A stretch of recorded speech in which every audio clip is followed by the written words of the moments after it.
आदेश आदेश में एकतानाथ गुरु योगी तुलसीनाथजी बापू श्री शनिदेव मंदिर भवनाथ तलेटी गिरनार जूनागढ़ गुजरात। तो जनकराज जी अभी एक परीक्षा से गुजर रहे हैं, बहुत कठिन परीक्षा, चारों ओर से घेर रहे हैं अष्टावक्र जी। तो कल के वीडियो में हमने देखा कि भोगी हो या त्यागी, दोनों में कर्ता भाव तो है ही, एक को पकड़ना है एक को छोड़ना है, तो कर्ता भाव तो खड़ा ही है। तो जहां तक कर्ता भाव है तब तक तो हमारा अहंकार है कि ये मैंने किया, ये मेरा है, तो तब तक हमारा मैंपन है, कोई फर्क नहीं पड़ता। त्यागा वो ही जाता है जो हमारे पास हो।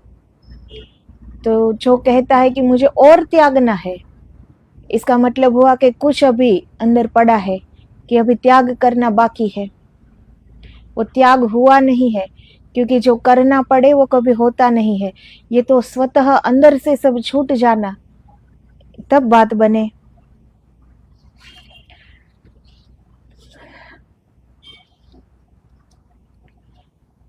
तो अष्टावक्र जी पूछ रहे कि अभी कोई द्वंद्व तो नहीं चल रहा है अंदर।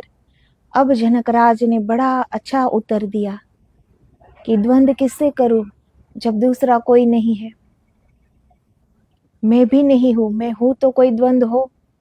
मुझे मैं भी नहीं दिखाई दे रहा हूं, और तो कोई नहीं दिखाई दे रहा है, लेकिन मैं अपने स्वयं को भी नहीं देख पा रहा हूं। परमात्मा के सिवा अभी एक चेतना, दिव्य चेतना के अलावा कुछ भी नहीं देख रहा हूं मैं। तो अब मैं किससे द्वंद्व करूं, किससे कोई आशा करूं? तो अंतस्तस्य कषायस्य निर्द्वंदस्य निराशिषः यद्रच यागतो भोगो न दुखाय न तुष्टये। उसे जो मिल जाए वह देव योग से, भाग्य से, सुख मिले तो दुख मिले तो, यह समझना, यह सूत्र याद रखना, भूलना मत। तुम कहते हो जो मिलता है अपने कृत्य से, कर्म से। यह कर्म की फिलोसॉफी नहीं है, यह साक्षी का दर्शन है। अष्टावक्र जी कहते हैं उसे दुख मिलता है तो वह कहता है देव योग, प्रभु इच्छा, अदृश्य की इच्छा। दुख मिलता तो भी ये कहता, सुख मिलता तो न तो सुख में वह कहता है कि मेरे कारण मिला, न दुख में कहता है मेरे कारण मिला। वह तो कहता है मैं तो सिर्फ देखने वाला हूँ, यह मिलना न मिलना उसकी लीला। फिर कैसा खेद, न तो फिर प्राप्त वस्तु में दुख है और न सुख है। जो साक्षी भाव में आ जाता है तो उनका मैंपन छूट जाता है, फिर अपने पर वो कुछ भी नहीं लेता। चाहे जीवन में दुख आए तो ये नहीं सोचता कि ये मेरे कारण आया, सुख आए तो भी नहीं सोचता कि मेरे कारण आया, क्योंकि सुख दुख से वो परे उठ गया है। अब उसे सुख हो तो भी क्या और दुख हो भी तो क्या, कोई उनकी स्थिति में कोई फर्क नहीं पड़ेगा, क्योंकि वो सिर्फ देख रहा है। अगर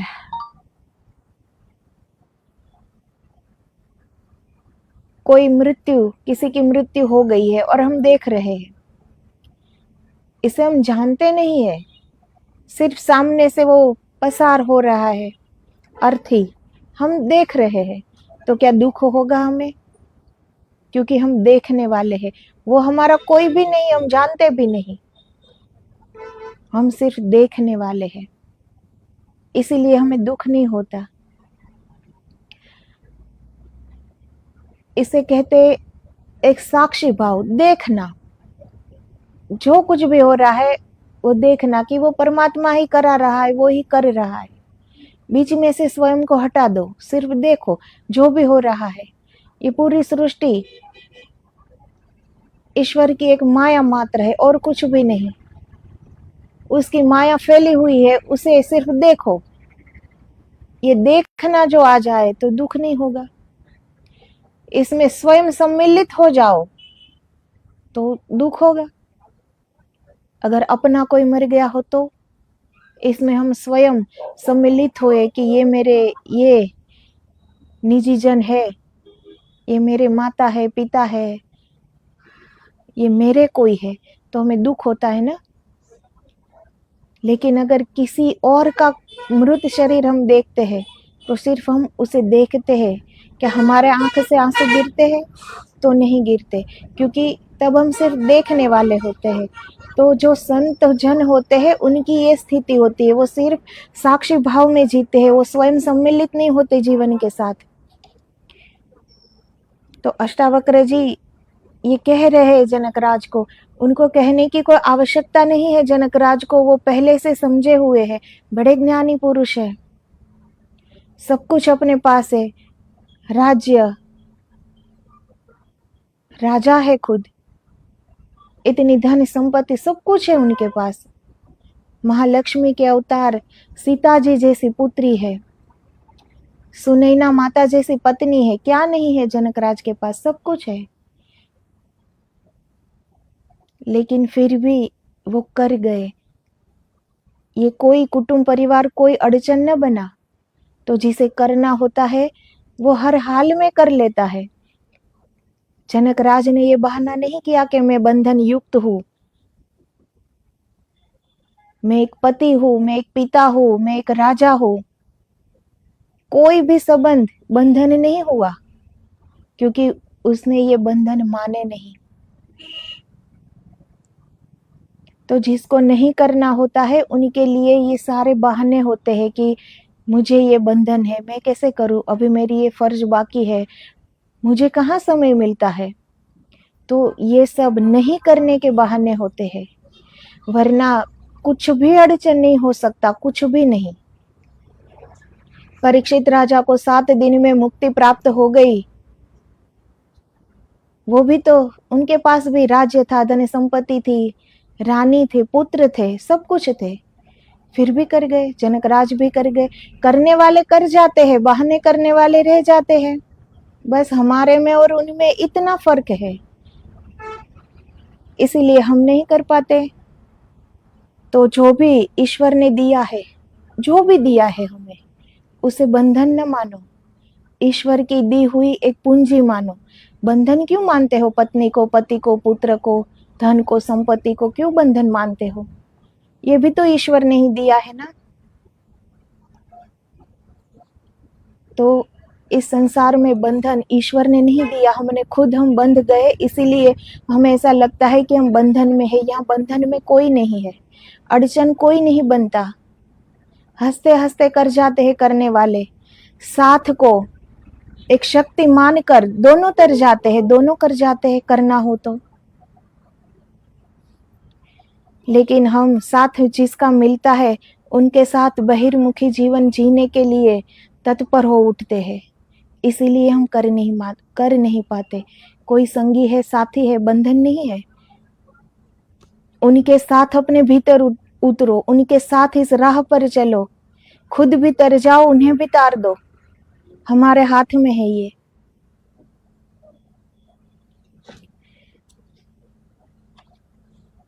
तो अष्टावक्र जी कहते हैं कि जो कुछ भी हमें मिलता है इस संसार में, ईश्वर ने दिया हुआ है, एक पूंजी है, यही मानना चाहिए कि वो कर रहा है, वही करा रहा है। जीसस ने सूली पर आखिरी क्षण में कहा कि तेरी मर्जी पूरी हो, मेरी मर्जी मत सुन, मैं क्या कहता हूँ इस पर ध्यान मत दे, तेरी मर्जी पूरी हो, क्योंकि मैं तो जो कहूंगा वह गलत होगा और तू जो भी कहेगा वह ठीक है। मैं चाहूँ या न चाहूँ वही हो जो तेरी मर्जी है। जीसस अब सूली पर जब उसे टांग दिया होगा, हाथों में खिल्ले जड़ दिए, वो कितना एक दर्द है, वो कितनी पीड़ा से गुजर रहे होगे तब, फिर भी कोई फरियाद नहीं है। जीसस तब भी कह रहे हैं कि हे ईश्वर, जो तेरी मर्जी है वही तू कर, तू मेरी मर्जी मत सुन अभी, क्योंकि मैं जो कुछ भी कहूंगा वो गलत कहूंगा, तू जो कुछ भी कहेगा सत्य कहेगा, तू जो कुछ भी करेगा अच्छा करेगा।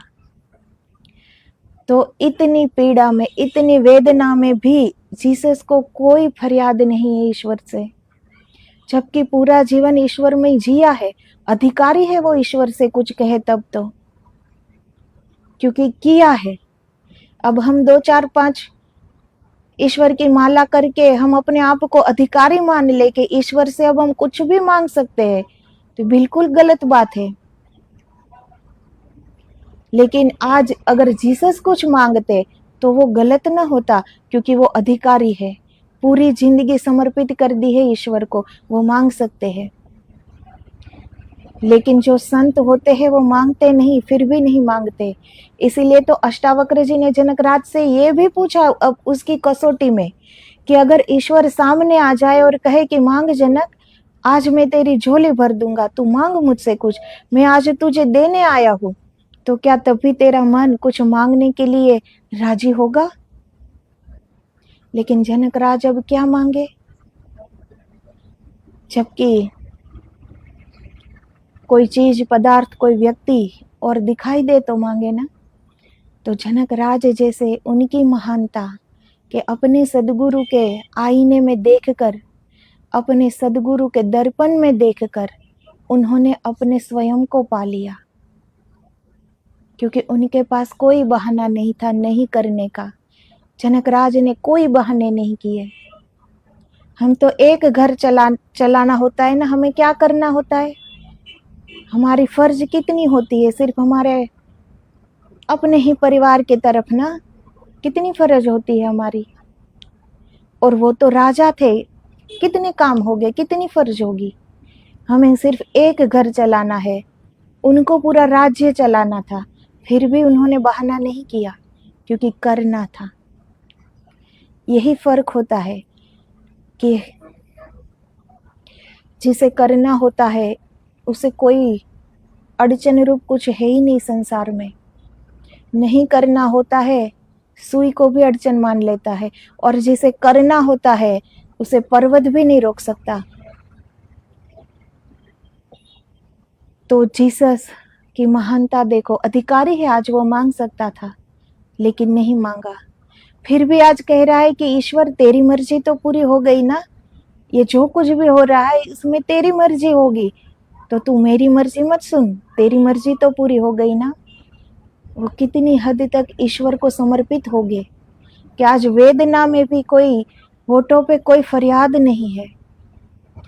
जब भी तुम प्रभु से प्रार्थना करते हो और कहते हो ऐसा कर दे वैसा कर दे, तभी तुम्हारी प्रार्थना विकृत हो गई, खंडित हो गई, प्रार्थना न रही। तुम तो प्रभु को सुझाव देने लगे, तुम तो कहने लगे मैं तुझसे ज्यादा समझदार, तू यह क्या कर रहा है। एक सूफी फकीर हुआ, उसके 2 बेटे थे, जुड़वा बेटे, बड़े प्यारे बेटे थे। ये एक सच्ची घटना है, कोई कहानी नहीं है। और कहानी भी अगर हम सुने ना कुछ, तो उनमें से भी हमें सीख लेनी चाहिए। लेकिन हम हर बात को कहानी तो समझ लेते हैं। संतों की जीवनी पढ़ो या कोई वेद शास्त्र पढ़ो तो एक कहानी के रूप में ही हम सुन लेते हैं ना, इसलिए तो कुछ कर नहीं पाते, इसलिए तो हमारे जीवन में कोई फर्क नहीं पड़ता। इस संसार में जीव मात्र के पास कुछ सीखने का इतना बड़ा गुण है, सबके पास, अगर वो दृष्टि हमारे पास हो तो। सबके पास, कोई खाली नहीं है इस सृष्टि में, ईश्वर ने बनाया हुआ है, तो कौन खाली होगा यहाँ। लेकिन उसकी एक अच्छाई देखने की नजर होनी चाहिए ना।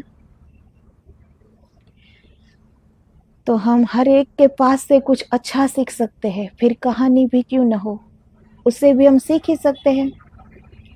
खैर ये तो कहानी नहीं, सच्ची घटना है।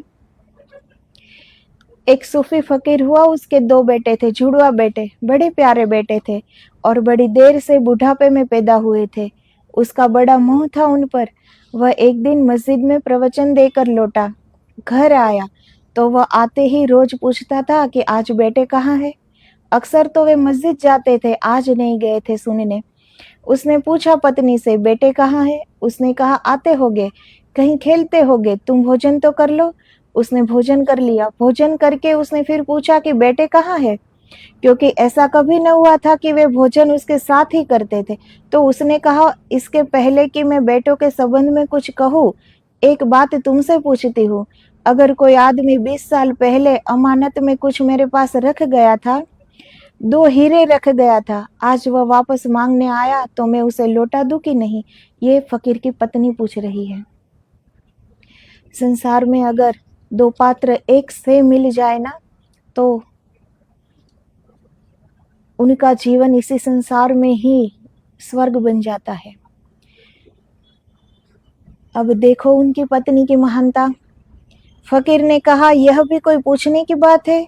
यह भी तो पूछने योग्य सोचती है, लोटा ही देने थे। मेरे से पूछने की क्या बात थी?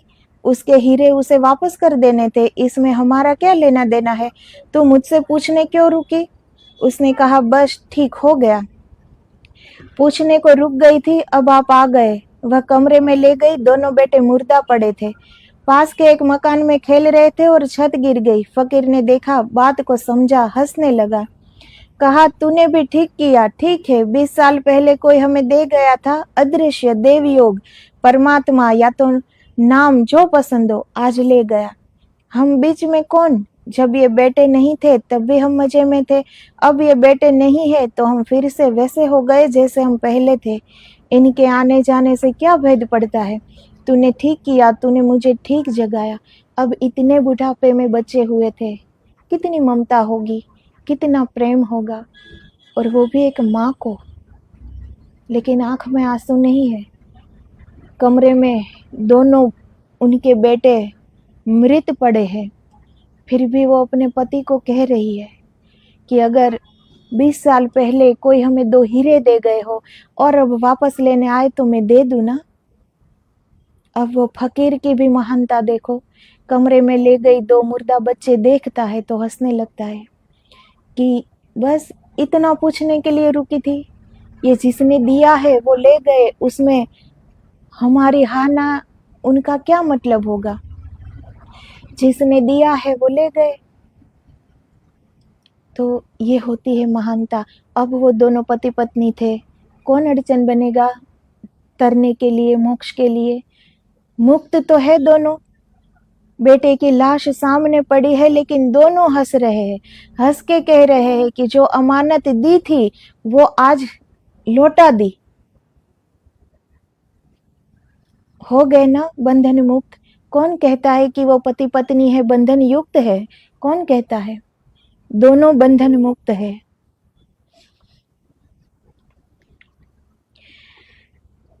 जो भी हो रहा है वह मेरे कारण हो रहा है, इससे ही मैं की भ्रांति पैदा होती है। जो हो रहा है वह समस्त के कारण हो रहा है, मैं सिर्फ दृष्टा मात्र हूँ, ऐसी समझ प्रगाढ़ हो जाए, ऐसी ज्योति जले अकंप निर्धूम, तो साक्षी का जन्म होता है। ये हम बीच में स्वयं को ला देते हैं ना हर बात पर, इससे ही सारे सुख दुख होते हैं ना। लेकिन ये यकायक नहीं जाते। जो समझते हैं वो भी जीवन में लाना बड़ा कठिन होता है, लेकिन जो समझता है वो धीरे धीरे धैर्यता आ जाती है। फिर तो अपने आप को बीच में से जो हटाना आ जाए, मिटने को हम राजी हो जाए, हम तैयारी रखें मिटने की, तो फिर जो हम में शेष बचता है वो परमात्मा ही बचता है, और कौन बचता है फिर? लेकिन हमने कभी सीखा ही नहीं ना परमात्मा का रूप देखने के लिए। हम एक तांबे पीतल की मूर्ति में, हम एक पत्थर की मूर्ति में तो परमात्मा को देख लेते हैं, लेकिन हम एक इंसान में परमात्मा नहीं देख पाते। हमारी आदत ही नहीं परमात्मा को देखने की, फिर उसकी खोज कहाँ से हम शुरू करेंगे? हमारी खोज ही हम पत्थर में ही ढूंढते हैं, इसीलिए हमारी खोज मंदिर तक ही जाती है। मंदिर में दर्शन करके आए, हम समझते हैं कि परमात्मा से मिलकर आ गए, लेकिन कभी बैठकर सोचा है जैसे गए थे मंदिर में वैसे ही वापस लौटे हैं, कुछ भी फर्क नहीं पड़ा। अब सच में परमात्मा से मिलना हुआ होता तो क्या वैसे के वैसे लौट आते? लेकिन हम जैसे गए थे वैसे ही लौट आते हैं मंदिर से भी। ऐसा नहीं है कि पत्थर में भगवान नहीं है, कण कण में भगवान है। कहाँ भगवान नहीं है? चारों ओर वही तो वो है, उनकी ही मौजूदगी है, वो कहाँ नहीं है? लेकिन उनकी साक्षी भाव में जीना नहीं आता। इंसान की साक्षी तो हम मंजूर रख लेते हैं कि दूसरा खड़ा है तो कोई गलत काम न करे, लेकिन गलत काम करते वक्त हम ये क्यों नहीं देखते कि परमात्मा चारों ओर मौजूद है? वो तो देखता है, उनकी मौजूदगी तो है ही ना। लेकिन वो साक्षी हमने कभी रखे ही नहीं, तो फिर साक्षी भाव आएंगे कहाँ से? ये साक्षी भाव किसी दुकान पर बिकता तो नहीं है कि हम ले आए, ये तो लाना पड़ेगा ना।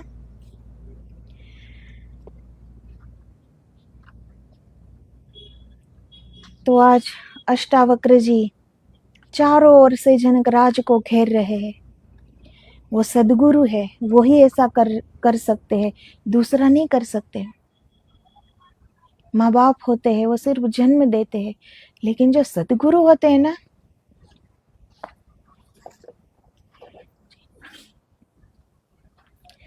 वो हमें जीवन देते हैं।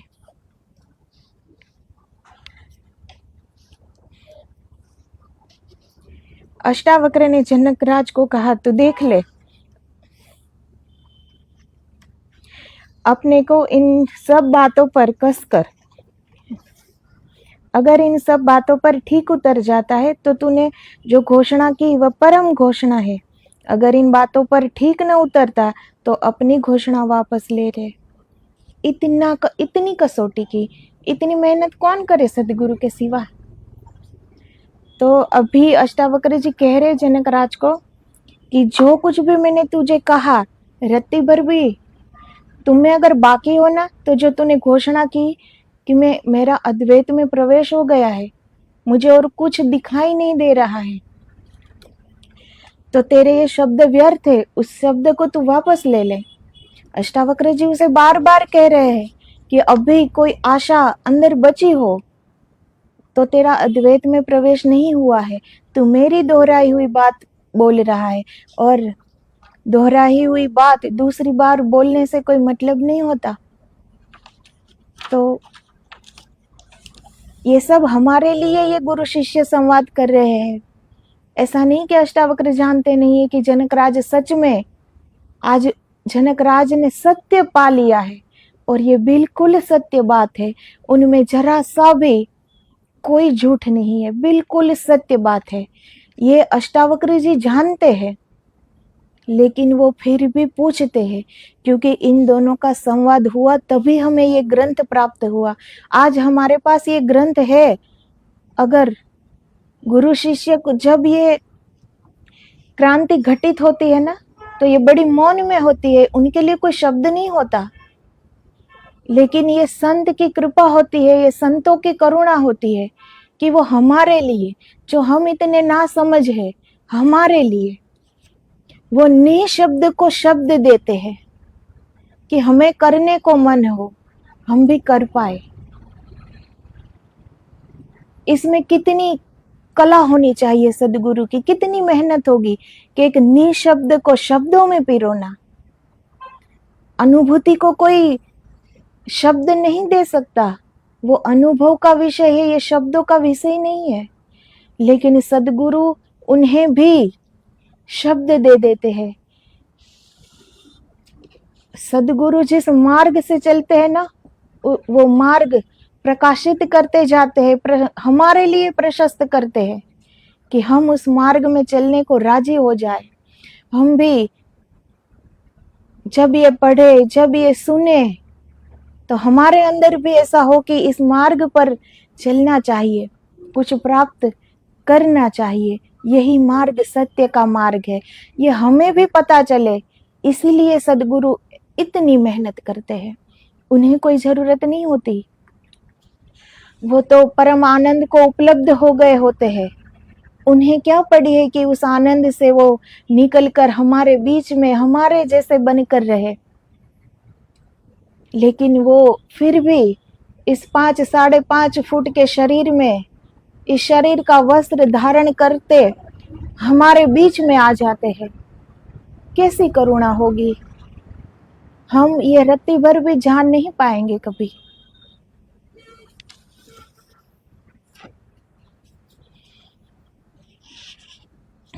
तो अष्टावक्र जी कहते हैं कि ये तेरी जो तूने घोषणा की है, ये बड़ी खतरनाक घोषणा है। अगर इसमें से कुछ भी बचा हो तो ये तेरी घोषणा तू वापस ले ले।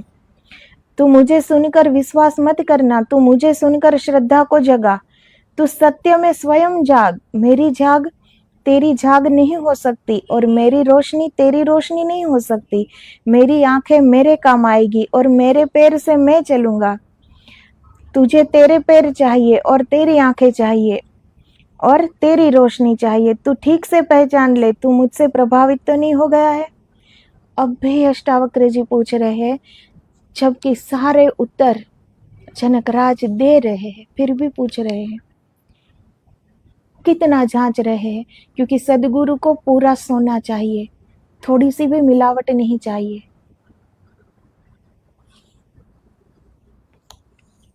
तो अष्टावक्र जी, ये महान संतों की महानता होती है। ये संत कभी ये नहीं कहते कि तू मेरे जैसा बन जा। जो महान संत, जिसने सच में अपने आप को पा लिया हो ना, वो कभी भी अपने शिष्य को ये नहीं कहते कि तू मेरे जैसा बन। वो कहता है कि तू स्वयं जाग, तू स्वयं जाग कर देख, तू स्वयं अनुभूति कर। क्योंकि सदगुरु को पता है कि ये अनुभूति स्वयं ही करनी होती है। होता है सदगुरु की कृपा से, उन्हीं की शक्ति से, लेकिन वो बीच में नहीं आते, क्योंकि सदगुरु ने कभी सिखाया ही नहीं है बीच में आना। इसीलिए वो कह रहे हैं कि जनक, तू अपनी आंख से देख, तू अपने पैर से चल, और दूसरे की रोशनी हमें कब तक काम आएगी। अब हमारे पास आंखें नहीं है, अगर हम देख नहीं पाते, दूसरा कोई हमारे साथ है, तो कितने दिन हमारे पास रहेगा। उसकी आंख से हम क्या देख पाएंगे। हमारी आंख होनी चाहिए ना कुछ देखने के लिए।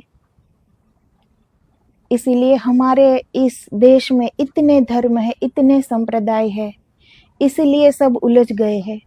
कोई ये कहता है, कोई दूसरा कहता है, सब अपना अपना रास्ता बताते हैं, अपना अपनी विधियां बताते हैं, लेकिन परमात्मा कहीं खो नहीं गया है। उनके लिए कोई विधि की आवश्यकता नहीं है।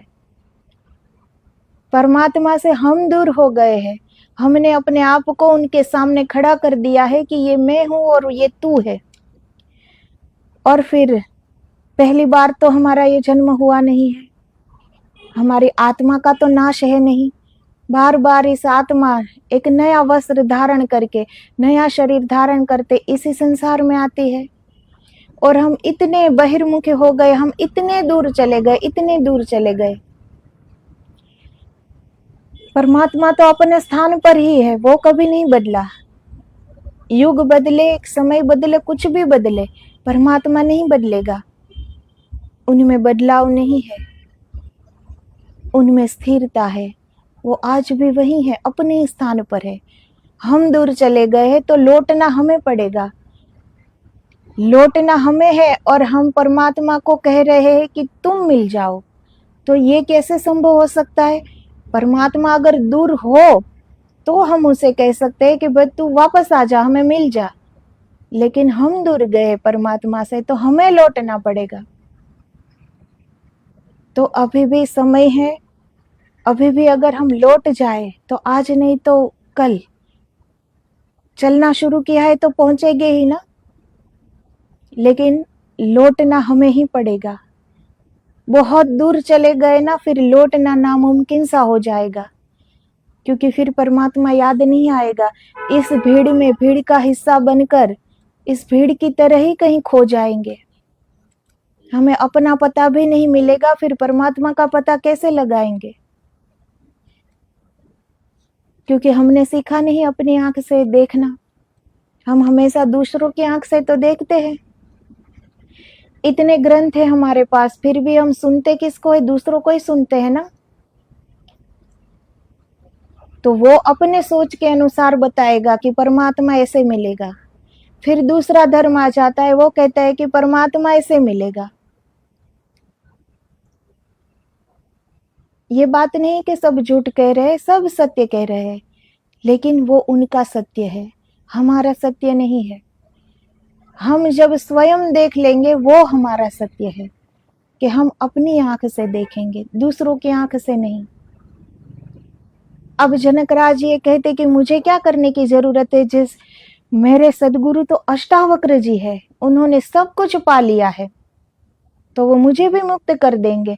अगर ऐसा सोचकर वो बैठे रहते तो क्या पा सकते कुछ? ऐसा सोचने वाला तो गुरु सदगुरु का आशीर्वाद भी नहीं पा सकता, मुक्ति तो बहुत दूर की बात है। स्वयं करना पड़ता है। कोई भोजन बनाकर पूरा थाल हमें पीरस सकता है, लेकिन खाना तो हमें ही पड़ेगा ना, तभी हमारा पेट भरेगा। अब हम कहे कि मेरे पास तो इतने पैसे हैं, सबको भोजन कराओ, तो क्या दूसरों को भोजन कराने से अपना पेट भर जाएगा? अपना पेट भरने के लिए तो स्वयं खाना पड़ेगा ना। तो दूसरा चाहे सदगुरु, वो तो परमात्मा से भी ऊपर है, उन्होंने कर लिया। तो अब ये नहीं सोचना चाहिए कि मेरे सदगुरु मुझे मुक्त कर देंगे, मुझे क्या करने की जरूरत है। करने की जरूरत है, सदगुरु ने भी किया था, तब भी होगा ना। उनकी भी कितनी मेहनत होगी, कितना परिश्रम होगा कि उन्होंने अपने आप को पा लिया। तो हमें भी वो मार्ग जरूर दिखाता है, चलना हमें पड़ेगा। और सदगुरु सत्य मार्ग जानता है, वो वहां जाके आए हैं, वो हमें पहुंचा देगा। तो श्रद्धा होनी चाहिए, विश्वास नहीं, श्रद्धा होनी चाहिए। विश्वास तो हम किसी की भी बात पर कर लेते हैं कि हाँ विश्वास है, लेकिन श्रद्धा तब जगती है जब हम अपने स्वयं देख लेते हैं कि हाँ ये बात सत्य है, हम स्वयं उन बात का साक्षी बन जाए, उसे कहते श्रद्धा। सदगुरु कितने भी महान हो, लेकिन जब तक हम जाग कर नहीं देखते ना, तब तक हम श्रद्धा नहीं कर पाते। वो हमारा विश्वास ही होता है कि मेरे सदगुरु महान है, ये विश्वास है। लेकिन जिस दिन हम उस ब्रह्म रूप को देख लेंगे, तब हम सदगुरु के रूप को भी तो देख पाएंगे ना। तब हम साक्षी बन जाएंगे कि हाँ हमारे सदगुरु इतने महान है। तो तब श्रद्धा जगती है। जब तक हम वहां पहुंचे नहीं, तब तक हम ये नहीं कह सकते कि हमें सदगुरु पर श्रद्धा है। अब तक तो विश्वास ही है। तो बड़ा अंतर है विश्वास और श्रद्धा में।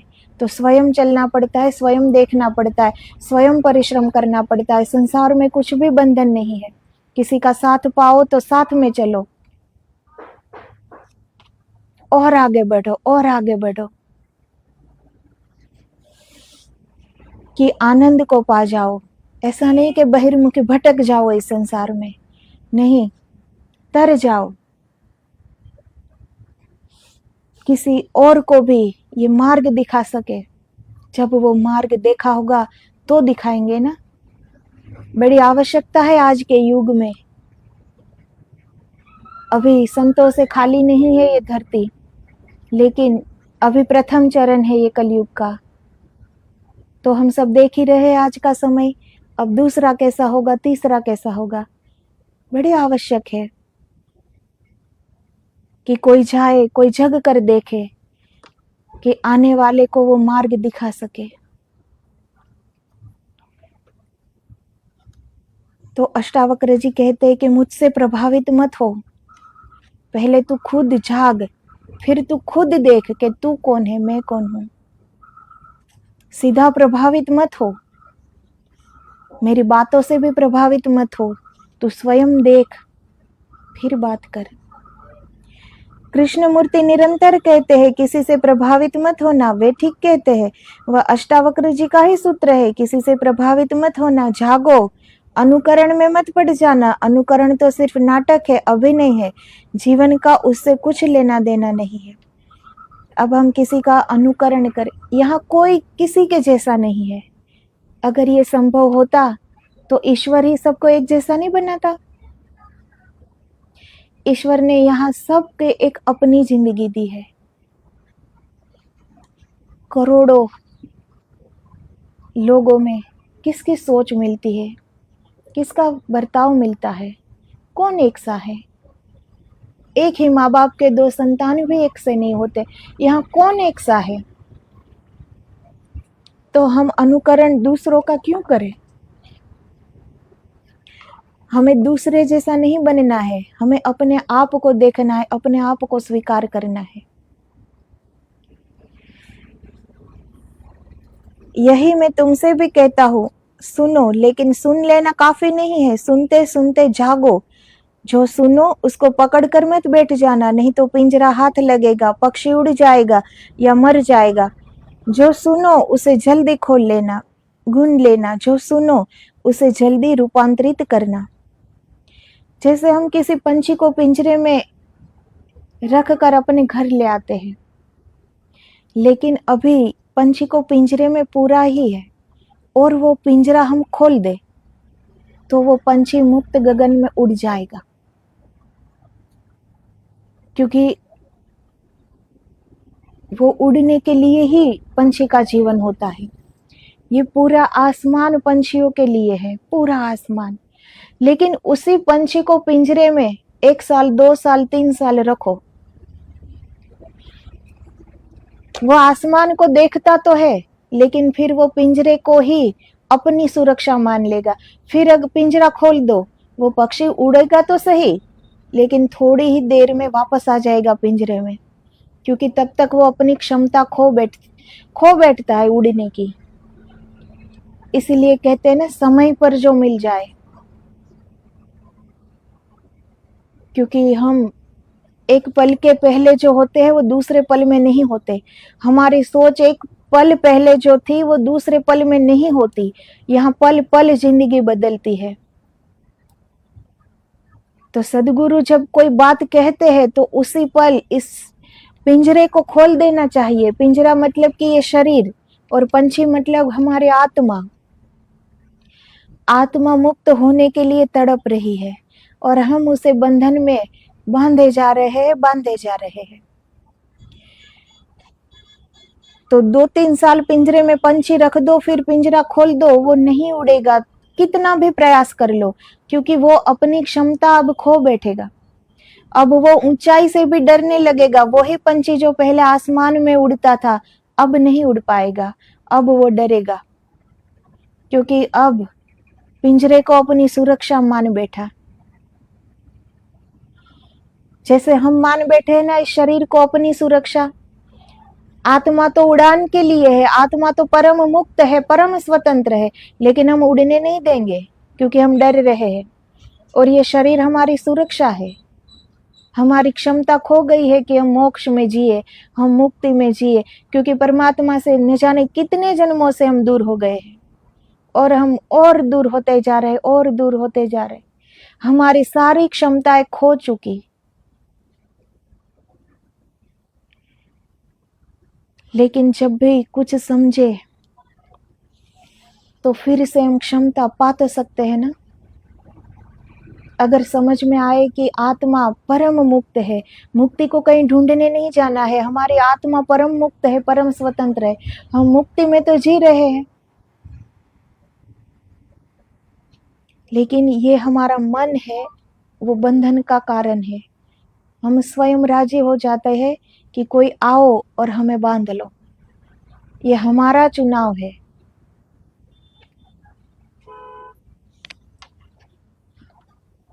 तो सदगुरु जब बोले तुरंत मिटने के लिए राजी हो जाओ, अपना मैंपन खो दो, फिर जो शेष बचेगा वही परमात्मा है। पक्षी उड़ जाएगा या मर जाएगा, जो सुनो उसे जल्दी खोल लेना, गुन लेना। जो सुनो उसे जल्दी रूपांतरित करना, पचाना, नहीं तो अपच हो जाएगा।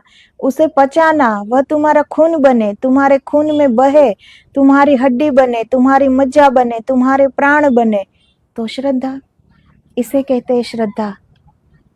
सदगुरु के मुख से निकला हुआ एक शब्द भी व्यर्थ न हो जाए, ये शिष्य की फर्ज होती है, शिष्य का धर्म होता है।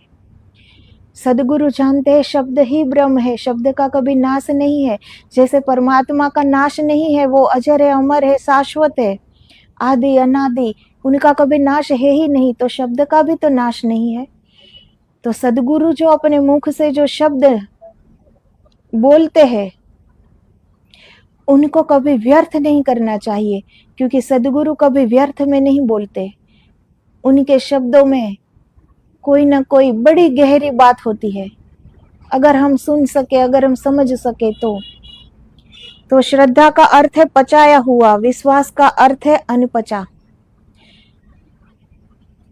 हम जो विश्वास कर लेते हैं कि हाँ ये सत्य कह रहे हैं, तो फिर हम बैठ ही जाते हैं ना, क्या वो सत्य कह ही रहे, क्या उसके बारे में हम कोई ज्यादा प्यास जगाते हैं अपने अंदर कि अब देख ही ले कि ये सत्य कह रहे हैं कि ये सत्य। क्योंकि हम सोच लेते हैं कि हाँ विश्वास है, इसने जो कहा वो सच ही होगा, तो वो होगा। लेकिन अगर स्वयं ने जाना हो तो फिर हमें श्रद्धा होगी कि ये सत्य ही है। वेद शास्त्र हर एक शब्द सत्य है, लेकिन अभी हमारे लिए वो सत्य नहीं है। वो तो जिसने वो वेद शास्त्र लिखे, ये उनके लिए सत्य, ये उनकी अनुभूति थी, हमारे लिए नहीं। लेकिन जब हम स्वयं उस सत्य को जान लेंगे, तब हम स्वयं वेद शास्त्र के साक्षी बन जाएंगे कि हाँ उनमें लिखे हुए हर एक शब्द सत्य है, हर एक शब्द सत्य है। तो विश्वास बोझ हो जाता है, श्रद्धा मुक्ति लाती है। क्योंकि जिस बात पर हम विश्वास कर लेते हैं तो फिर हम वहीं बैठ जाते हैं, रुक जाते हैं वहीं। लेकिन श्रद्धा वो रुकने का नाम नहीं, वो बहने का नाम है। जब तक कि मंजिल मिल ना जाए तब तक कहीं नहीं रुकना, स्वयं पा लेना, उसे कहता है श्रद्धा। तो श्रद्धा हमें मुक्त करती है। सत्य स्वयं से आवे तो हमें मुक्त करता है, लेकिन दूसरों से आए तो हमें और भी उलझन में डाल देता है। क्योंकि हमारी सोच इतनी नहीं है कि हम परमात्मा को नाप सके, परमात्मा को जान सके। हम हमारी सोच से नहीं जान सकते उनको। अभी हमारी सोच इतनी बड़ी नहीं हुई है कि हम परमात्मा को जान सके कि वो कैसा है। तो दूसरा भी जो कह रहा है, जो विधि विधान बता रहा है, वो भी अपनी ही सोच से बता रहा होगा ना। और अगर अपना अनुभव भी बता रहा होगा तो वो उनका अनुभव है। इससे हमारे अंदर तो वो शांति नहीं आएगी, हमारे अंदर तो वो आनंद नहीं आएगा ना। वो तो हम जब पालेंगे तभी आएगा। इसलिए हृदय को विशाल और सोच को बड़ी बनाना चाहिए। हमारी बुद्धि का विकास कभी हो नहीं पाता, क्योंकि हमारे पास कभी इतना बड़ा ध्येय होता ही नहीं है कि जिसमें बुद्धि की जरूरत पड़े। ये जो हम सब लोग जी रहे, ऐसे जी रहे, उसमें बुद्धि का कोई काम नहीं आता। जैसे सब जी रहे वैसे ही हमें जीना है, कुछ अलग नहीं करना, तो उसमें बुद्धि का कोई काम है ही नहीं। लेकिन एक बड़ा ध्येय हो पास में, तो कितना बुद्धि का विकास होता है। अगर एक शुष्क व्यक्ति ये कह दे कि जी ये प्रेम और ये सब तो एक मोह है, माया है, अब जिसने प्रेम को नहीं जाना वो परमात्मा को कैसे जान पाएगा। उनके हृदय की तो क्षमता ही नहीं ना फिर कि वो परमात्मा को जान सके। तो हृदय जब प्रेम से भर जाता है, तब उस हृदय की पुकार परमात्मा सुनता है। परमात्मा बहरा नहीं है, लेकिन हमारी पुकार में प्रेम की कमी होती है।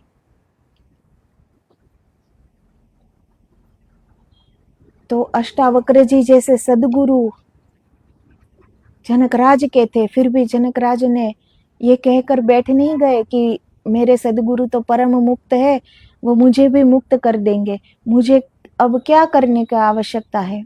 ऐसा कहकर वो बैठे नहीं है, किया। और आज अपने ही सदगुरु के बराबर उनको ज्ञान प्राप्त है। और जैसे अष्टावक्र जी ने स्वयं को पा लिया है, वैसे ही जनकराज ने भी स्वयं को पा लिया अपनी मेहनत से। तो अपनी मेहनत पर श्रद्धा रखनी चाहिए। ईश्वर कहीं दूर नहीं, हमारे ही अंदर है। आज नहीं तो कल वो हमारी पुकार सुनेगा। कभी ऐसा नहीं समझना चाहिए कि ईश्वर हमारी नहीं सुनता।